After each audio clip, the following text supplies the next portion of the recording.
接高波嘅時候咧，第一樣嘢就係首先要預判好個波啦，唔好個波未出嘅時候就咁快衝前，因為咁樣好易令到個波咧就過你頭嘅。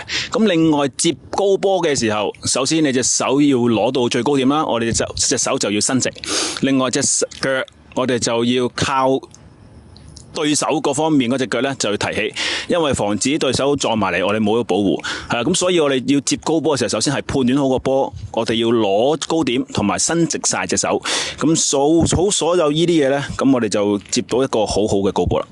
喂，你我哋做龍門90分鐘不停咁嗌隊友，把聲都幾辛苦嘅喎。係啊，仲而家咁多球迷，我哋第日真係咧踢完波會失聲啊！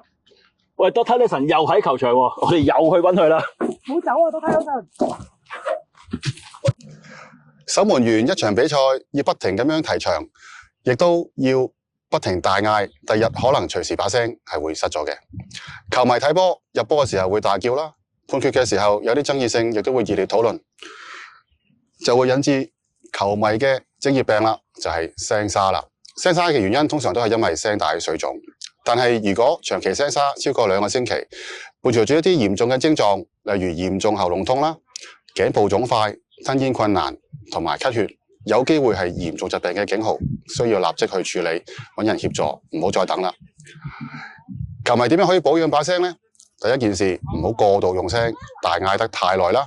第二件事，多啲休息，飲啲滋潤嘅水分，例如蜜糖水。最後，保養雙腳係足球員嘅重要資產，球迷嘅重要資產就係把聲啦。保養把聲，咁先可以長睇長有，由初賽睇到決賽㗎嘛。